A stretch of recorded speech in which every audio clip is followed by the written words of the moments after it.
Today we're unpacking something that's causing a lot of confusion right now, and that is the new supported home service agreements. To put this into perspective, with the new supported home program going live on November 1st, that means that around 300,000 people across the country need to go about reviewing their service agreements and re-sign. And it's down to 900 or a bit over 900 home care providers across the country to help facilitate this process. So if you're one of those people and you're feeling a little bit overwhelmed by it, well, you're not alone.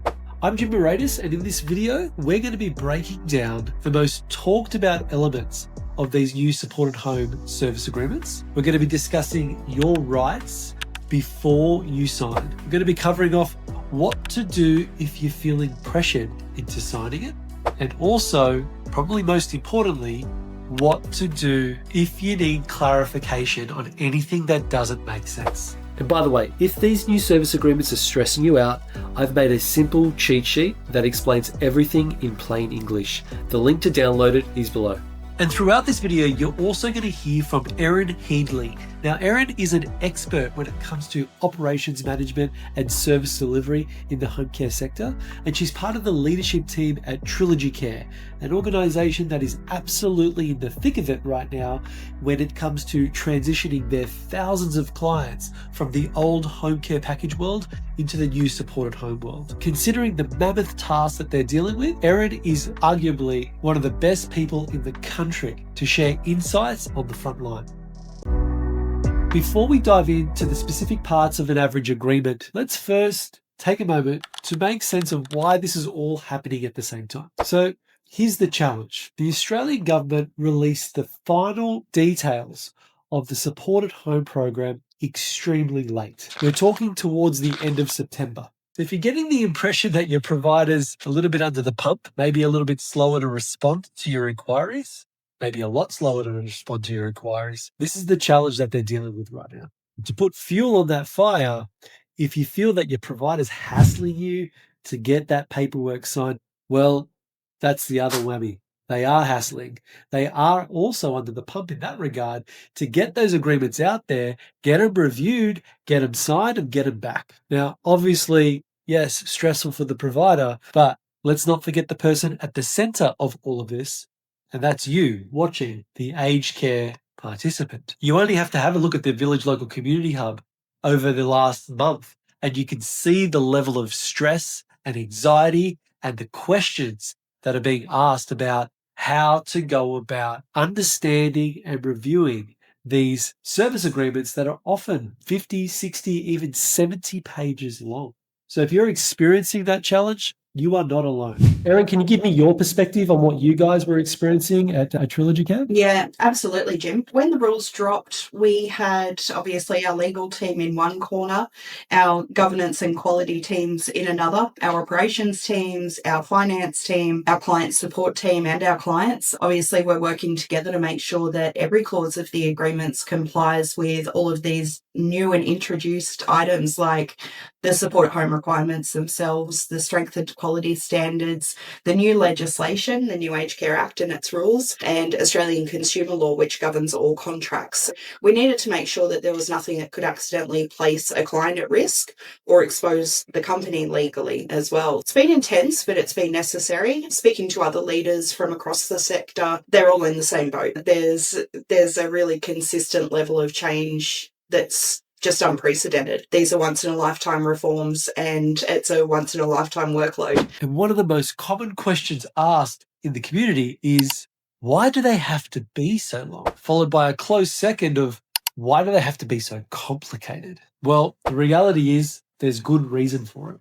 Let me explain. As Erin mentioned in that conversation I had with her, the new aged care service agreements didn't just have to deal with the new Aged Care Act that got introduced. It also has to comply with the aged care quality standards, which were also updated, as well as the new aged care legal instruments, which give a lot more rights, and of course, general consumer law. To put fuel on that fire, the agreement that was written can't just cater for one type of person like the home care package world did. It actually has to cater for 3 different types of people.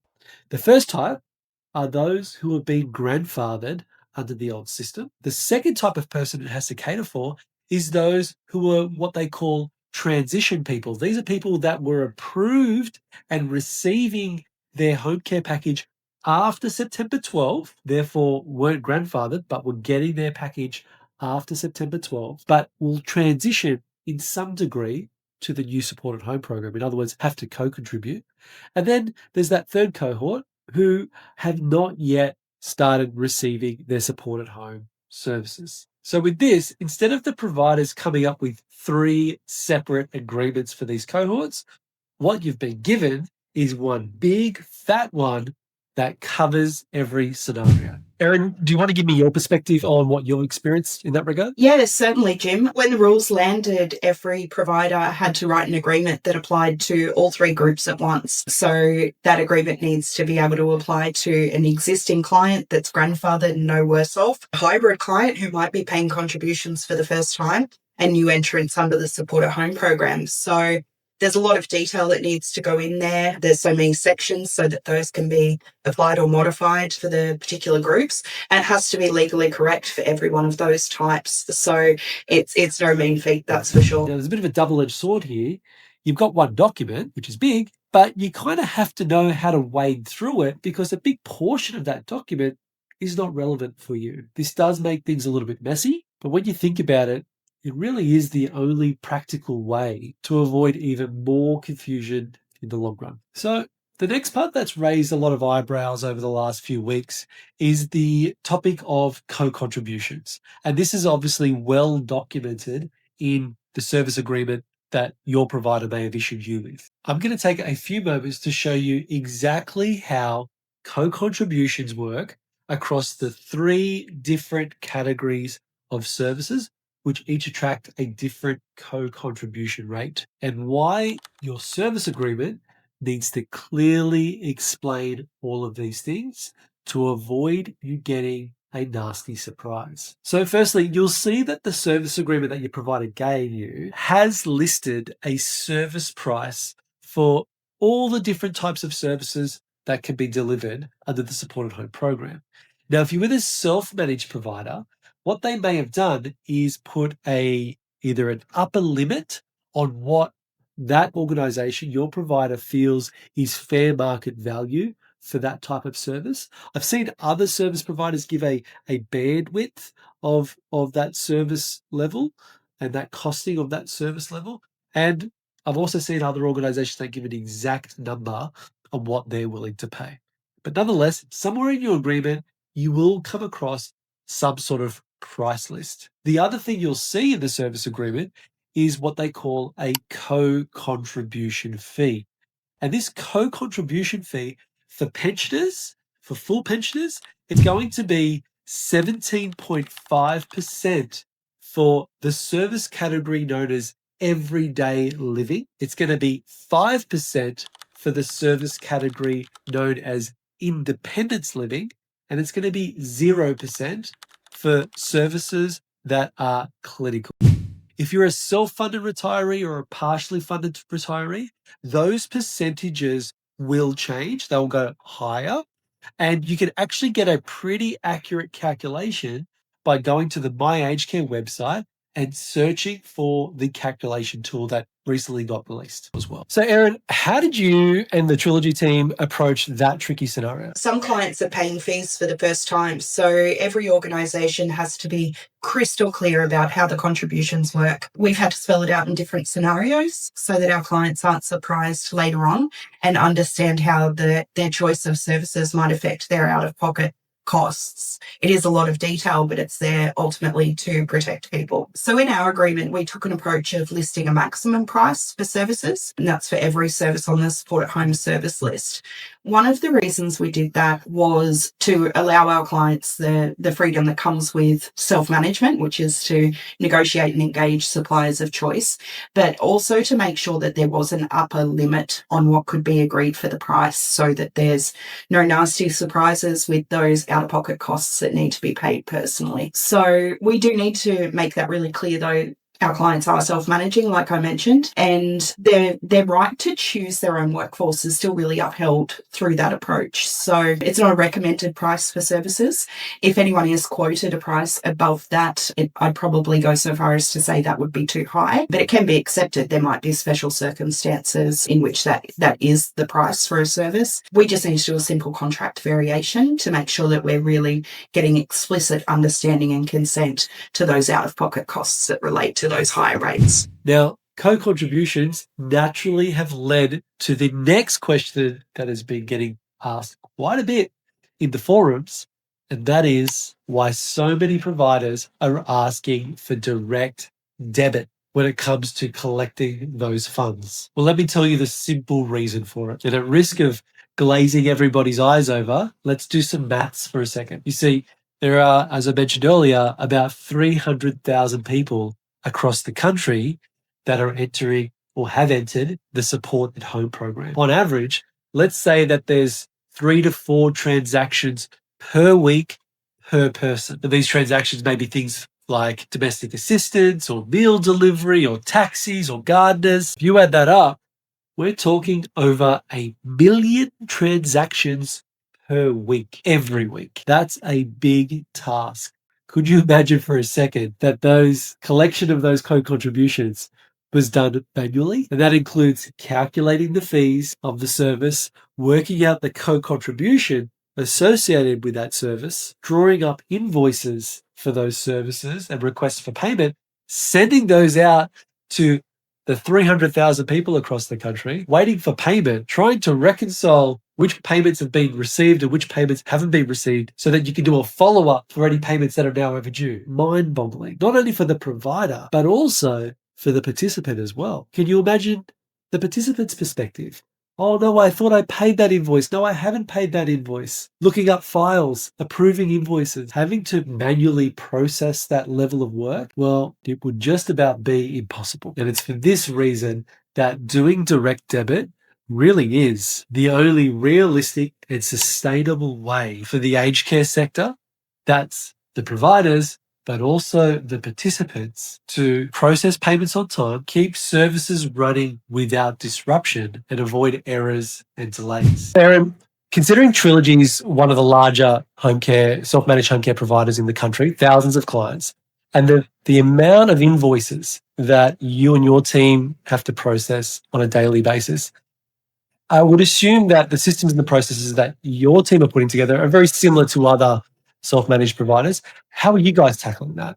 The volume of the direct debits and the contributions to be collected is simply enormous. So for providers with thousands of clients, direct debit's really the only practical and reliable way to manage the workload accurately, minimize the risk of human error, make sure it's transparent, sustainable. It also helps to make sure that clients are on a schedule of when the payments will be taken. So for us, we've set that as once a month and not accidentally fall behind, which could result in a larger fee that's harder to get on top of outstanding to their provider. So there's a lot of reasons why direct debit is the way that most providers are going at the moment. Now, functionally speaking, the way I'm seeing most providers will be handling this is once a service is delivered and invoiced, now that invoice could come from a third-party service person like a physiotherapist or a gardener. It doesn't just necessarily have to be the in-house services of that organization, especially if you're with a self-managed provider. All your services will be essentially third-party services. But once that invoice is submitted, the home care provider that is managing the facilitation of all those payments, well, they'll then notify the participant, most likely via email, that a new invoice has been received. And within that email that you receive, that notification that that invoice has been received, you will likely find an option to either approve that invoice or reject that invoice. Now, if you're receiving 3 to 4 invoices being submitted a week, which is not unheard of, especially if you're getting meals or other smaller items, taxi vouchers, cab charges, all those sort of things, the last thing you want to be doing is spending your weeks getting these emails, constantly reviewing them, and having to either approve them or reject them. What organizations are doing is they're putting a layer of operational efficiency in by saying, if you don't respond to these email notifications within a certain amount of time, maybe 3 days or 4 days, then that invoice will automatically be approved by default. But that doesn't mean that once it's been approved, you don't have any right of refusal down the track. You still have the option at the end of the month or the end of the quarter, when you get that final statement from your provider, to do a scan of the cost then to raise any issues that you have at that point. And then that will be the job of the home care provider. If you have put through a rejection of a particular expense, your home care provider, part of their role would be to reach out to you to better understand where the discrepancy lies. And if they need to chase that supplier for a reimbursement or an amendment, then the provider will do that on your behalf. Before we go any further, let's just take a moment to talk about your rights when it comes to reviewing these service agreements, because understanding this part can instantly take a lot of pressure off. So let's rattle through a few of the important ones. Firstly, you have the right to get the agreement in a format you can understand, which means you can request a printed copy if you were only issued with a digital copy. You also have the right to put any of your questions in writing to your provider and expect a timely reply. Now, bear in mind, most providers are absolutely under the pump. Remember, 300,000 people, 900 providers. So cut them a little bit of slack, even though you, as the consumer, as the participant in the program, has probably already been waiting quite a while, which I can totally appreciate is far from ideal. The next right that you have is to get guidance and support from a trusted advisor. So this could be a friend, a family member, to get on the phone with your provider and with you to have a discussion about the clauses or the terms of the agreement. The other right you have is to take your time. Now, yes, there are deadlines that the providers need to stay within. They're getting a lot of pressure from the government, but even with those deadlines, if something feels rushed or unclear, just take a pause, because you're allowed to get clarification. Another pain point that I've been hearing a lot of is the difficulty people are having with having to review these agreements on a mobile phone, on a digital device. Now, let's talk about what the options are if that sounds like your situation that you've been trying to deal with. Well, I mentioned it earlier. Just ask for a printed copy. There are many organizations that are offering printed copies of the agreements, even prepaid return envelopes, so that you can send it back really easy.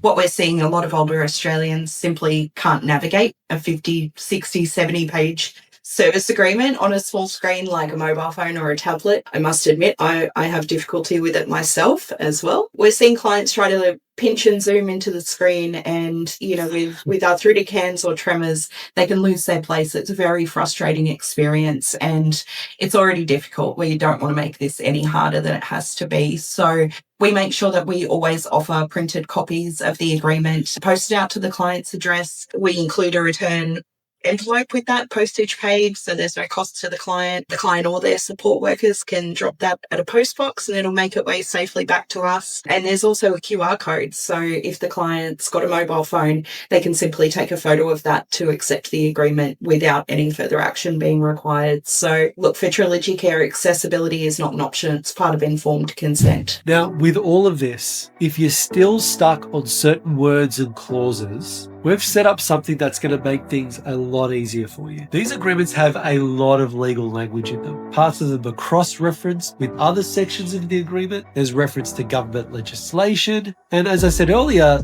there's parts of the document that aren't even relevant to you. Most agreements are pretty easy to get lost in. So here's how we're going to manage this. I've put together a simple supported home survival pack that explains everything in plain English.